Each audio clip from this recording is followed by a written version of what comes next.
Iraq, and all the world's press and eyes are on Iraq, and no one is caught everyone off guard and by surprise. So we're hoping you will shed some light on the situation, make it understandable. Well, Bismillahir Rahmanir Rahim. We begin with Allah's blessed name. And the most important thing for analysis at this time, Morris, is to be able to connect the dots. Unless and until you're able to connect the dots, you will not be able to discern the strategy of the master craftsman who is crafting the world order, which is now emerging in succession to Pax Americana. The new world order that is emerging in succession to Pax Americana. The master craftsman is doing it with great skill, and one of his stratagems is diversion, to divert attention from here to there, to there, to there, to there. Which is why if you look at the television screen today, and I don't have a television in my home, Morris. Thank God. If you look, if you look at the television screen, you see that the images keep on changing rapidly, rapidly. The rapid movement of images on a television screen is in order to be able to block the mind from being able to concentrate and to being able to penetrate into reality, so that you remain someone who is imprisoned in superficiality, in the fleeting moment. That's all you do. You are living and you are imprisoned in the fleeting moment.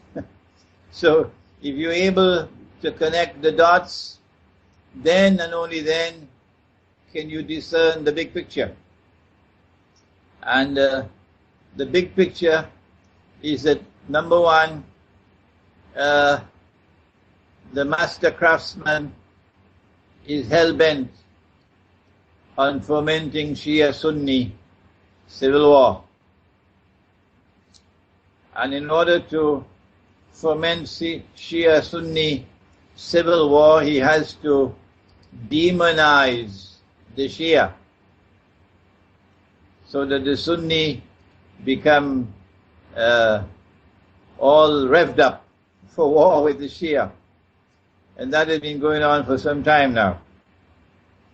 He has to so brutalize the Sunnis that large numbers of young Sunni men will become so filled with anger, so overflowing with anger, that all you have to do is to put some weapons in his hands and tell him go and fight, and he will dance to any tune that you play.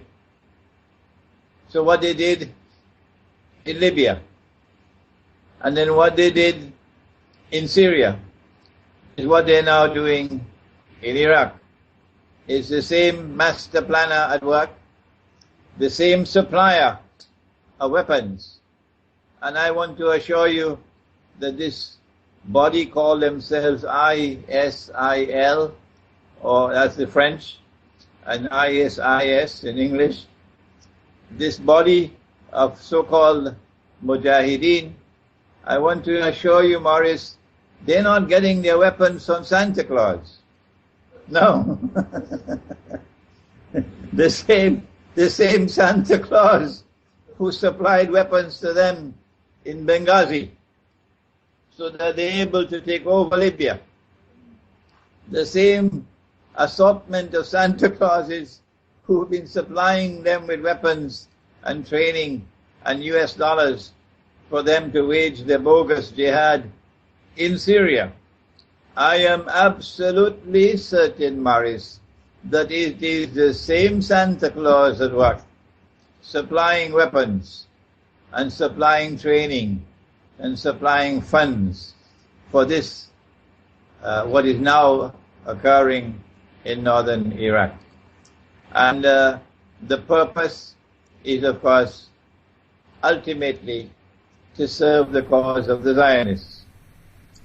The purpose is ultimately to ensure that Israel would have an easier task, an easier fight on her hand to succeed the United States as the next ruling state in the world, to create turmoil and create disorder in the Arab world in particular, to create civil war in the house of Islam.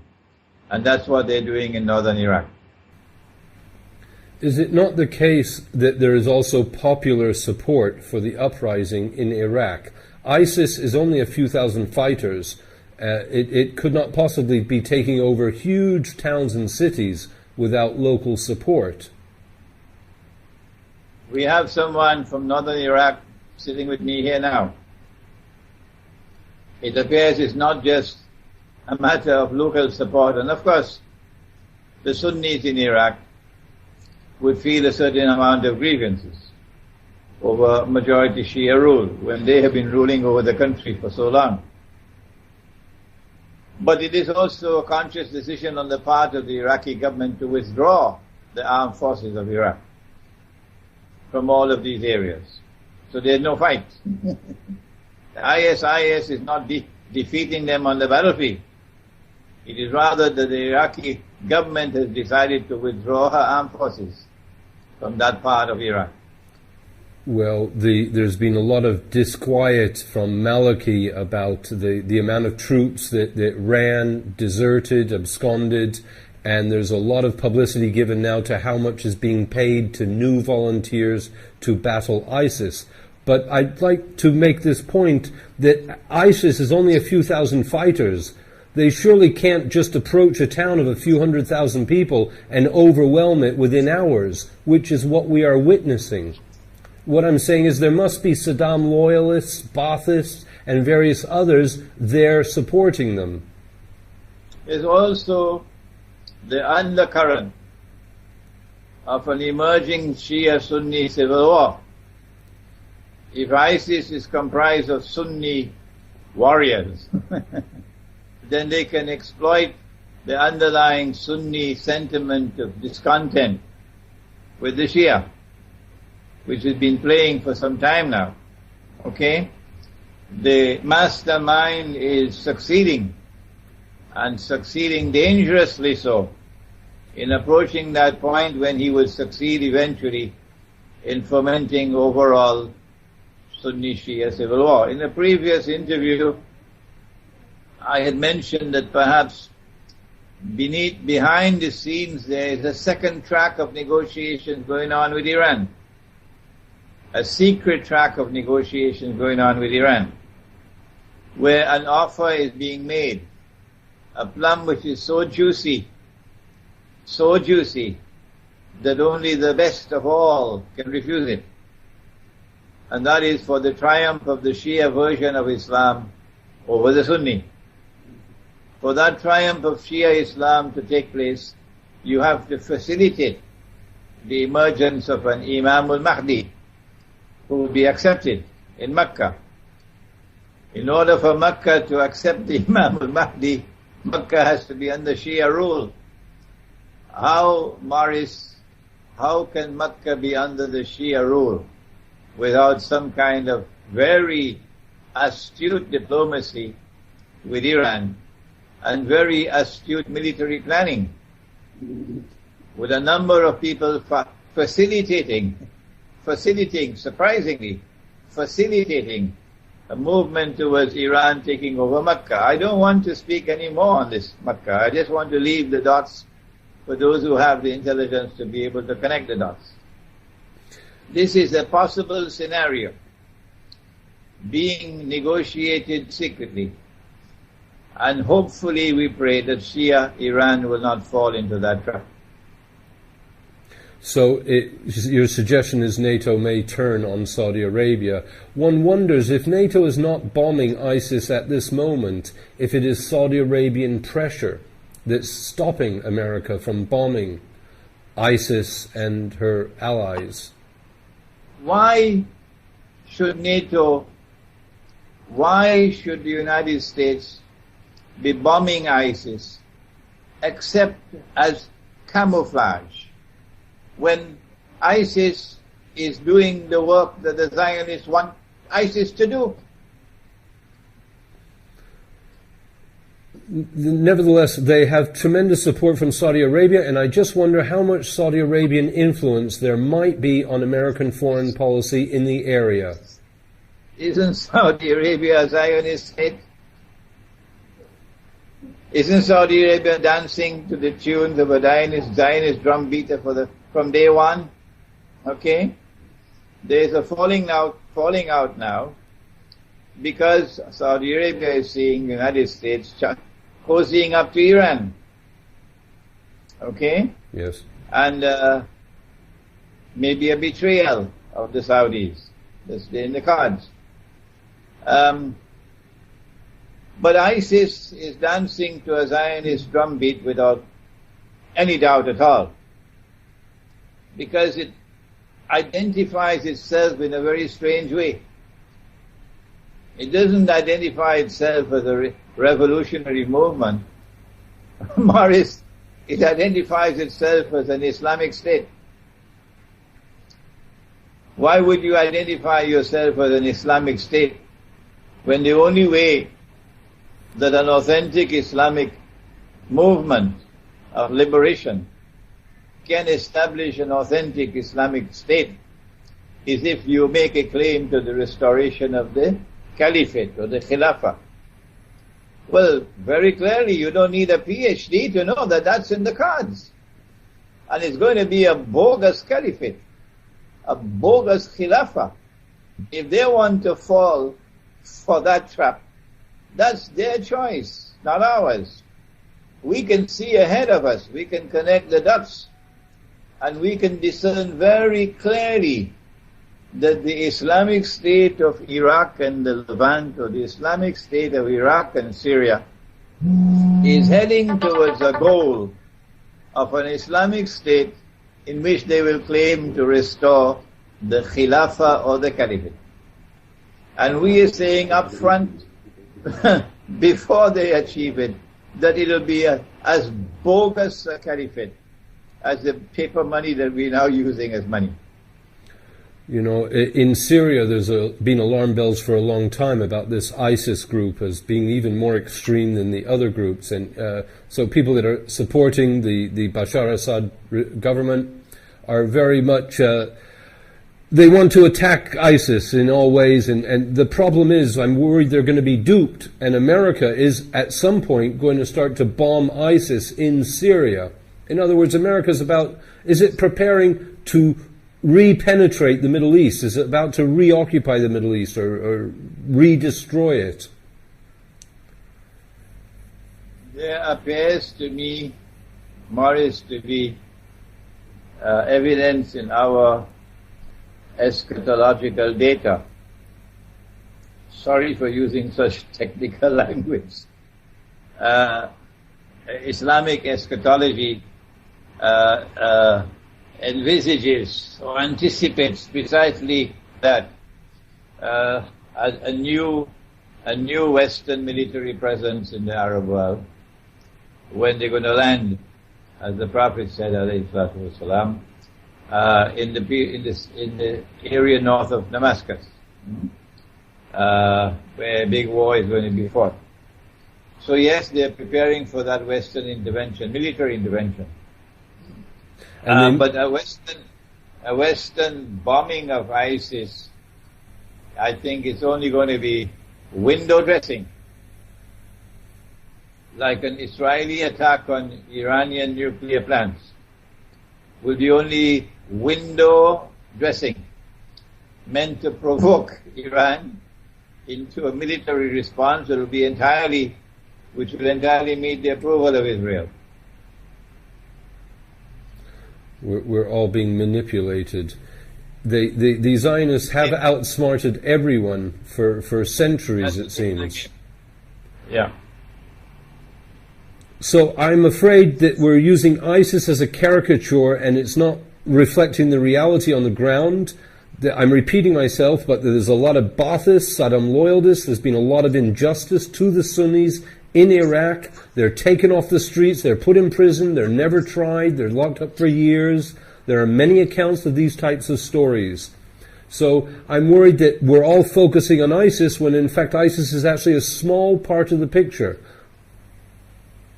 The support that you speak of was deliberately and carefully cultivated.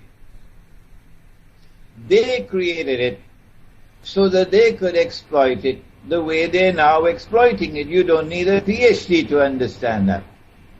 Yes. The same thing happened in Egypt. They created the sea of discontent through their manipulation of money, the banking system, the monetary system, the economic hardship. They created it, they cultivated it, and then they exploited it in the Arab Spring. You don't need a PhD to understand that. The role of Turkey in this situation, it would seem there's more and more voices of opposition growing within Turkey saying, look, your foreign policy is leading to disaster. Even calls for the government to resign in Turkey. Do you think Turkey may alter course, given its experience here of the consul general being taken, diplomatic staff being taken hostage, etc.? And it's sort of supported ISIS somewhat as well. It's not even a banned organization in Turkey. The Ottoman so-called Islamic State had a PhD in its bogus support of the Sunni cause.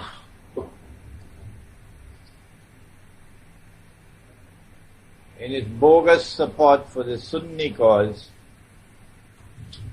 in the Sunni Shia rivalry.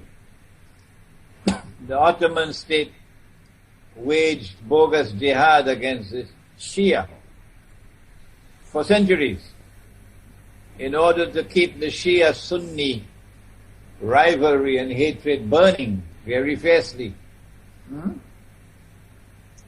And modern-day Turkey, which aspires to be the successor of that Ottoman so-called Islamic State, would therefore be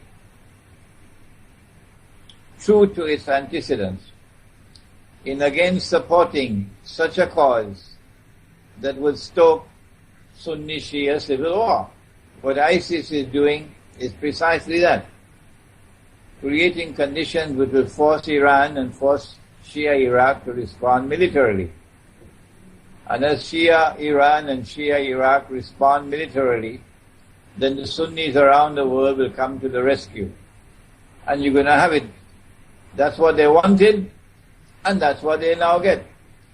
Sunni Shia civil war. But the last nail in the coffin, so to say, would be to provoke Iran into attacking Saudi Arabia. And then to facilitate the way they facilitated Mustafa Kemal in, what is the name of that place where they landed in Turkey in 1919? Come on, Morris, help me. I'm sorry, I don't know, but I know Ataturk made a big mark on Turkey, and people say his origins are dubious as well. The British and the French Western troops landed on the Turkish coast, and then Mustafa Kemal became a hero overnight when they conveniently allowed him to defeat them. All right? Yes. So the same thing has to happen.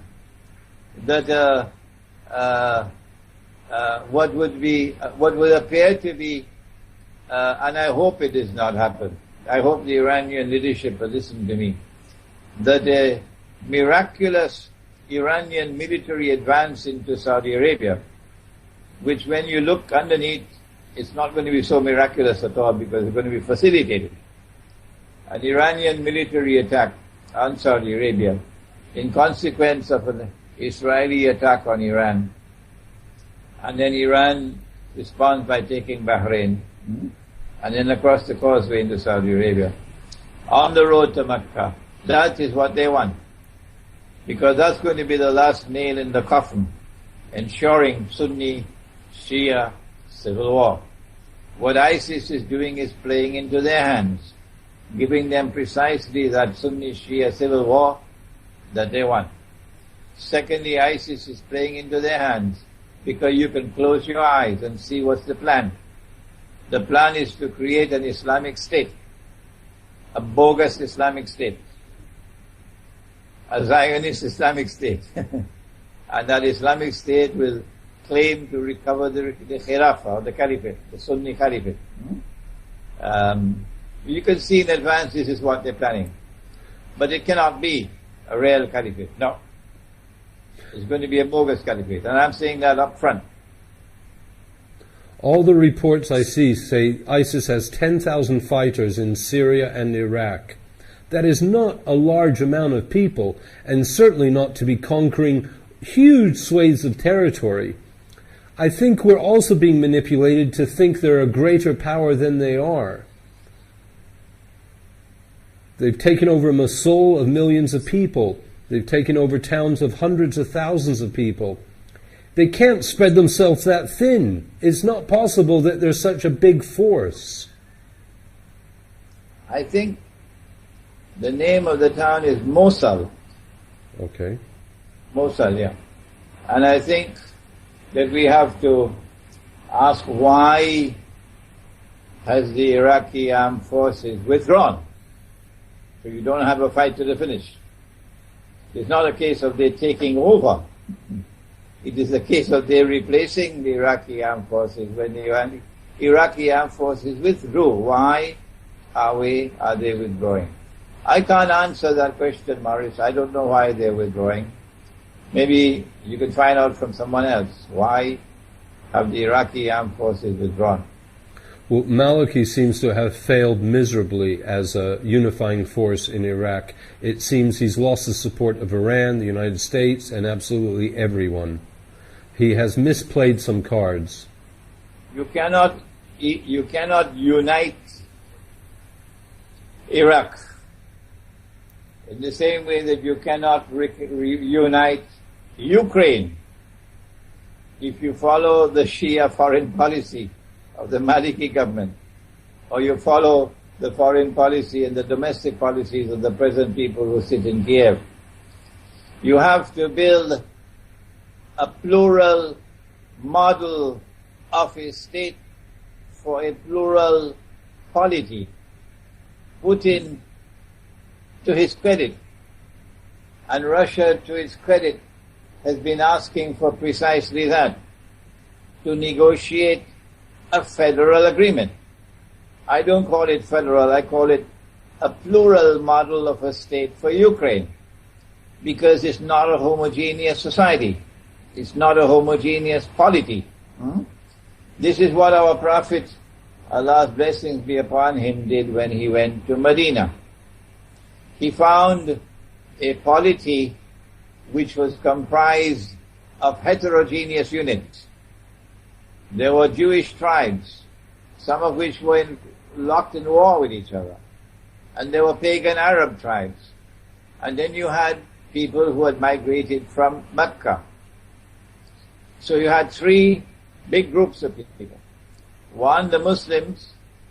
Number two, the pagan Arabs. And number three, the Jews.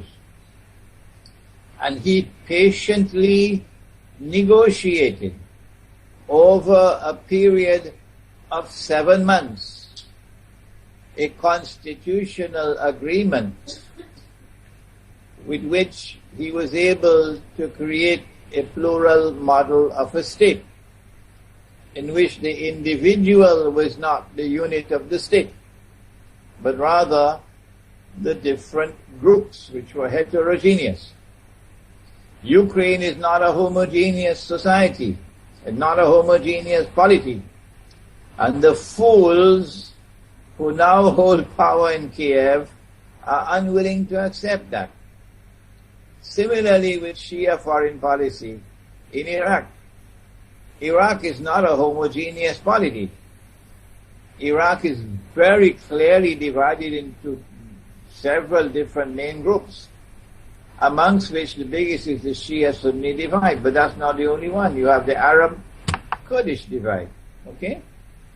And so what you need is a constitutional agreement which will bring into being a plural model of a state. But Shia political thought cannot admit that. No, sir. So Maliki Shia Iraq cannot but fail.